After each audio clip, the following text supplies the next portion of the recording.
ملک ریاض چې د عمران خان خلاف کم بیان جاری کړی د عمران خان په فیور کې خلاف نه چې د عمران خان په فیور کې بیان جاری کړی ټویټ کړی دی چې داغه ټویټ په میډیا باندې ټاپ ټرند کې روان دی.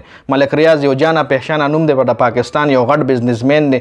داغه نوم چېرته په میډیا باندې ټاپ ټرند کې نه دی چلیدلی خو چې د عمران خان په فیور کې بیان جاری کړی دی نو په میډیا باندې داغه ټویټ په ټاپ فیور کې روان دی په ټاپ ټرند کې روان دی. جی دې نه علاوه 28 مئی باندې سایفر کیس د عمران خان ختمېدو والے د اوس ملک ریاض د کم کیس حوالې سره بیان جاری کړی په هغې راځم دله. جی خو په 28 مئی باندې د عمران خان سایفر کیس ختمېدو والے دی. ختمېدو چانسز ډېر زیات دي. په 29 مئی باندې عدت نکاح کیس فیصله اورېدو واله ده. په 30 مئی باندې نیب قوانین ترامیم کیس کې هم د عمران خان پیشي ده عدالت ته په ویډیو کال باندې پیش کیږي. په 31 مئی باندې بیا الکادر ټرست کیس ته. جی په الکادر ټرست کیس کې په عمران خان باندې د عمران خان مخالفینو کوشش کولو چې درې گواهان تیار کی.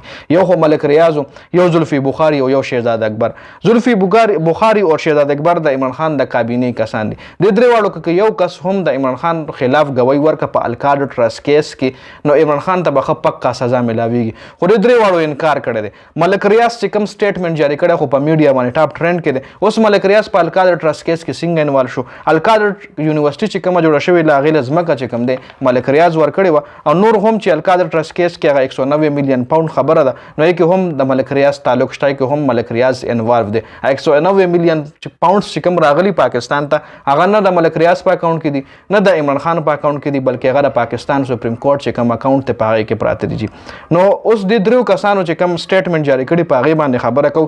ملک ریاض خو صفا الفاظو کې ویلي دي چې تیر شوي یو کال داسې ډېر سخت پریشر ما برداشت کو ډېر په ما باندې ډېر زیات کوششونه وشو چې زه د عمران خان خلاف دا گواهی ورکړم خو ما هیڅ کله هم دغه پریشر زه برداشت کوم او هیڅ کله هم زه نه تیارېږم. ملک ریاض خپل ټویټ کې ویلي دي چې دا معامله چې کومه ده دې کې مخکې هم سیاسي فریق نیم جوړ شوی او اوس هم زه سیاسي فریق نه جوړېږم. سیاست کې زه ګوتې نه وهم. زه چاله اجازت نه ورکوم چې هغوی زما زندګي سیاسي مقصد دپاره استعمال کړي.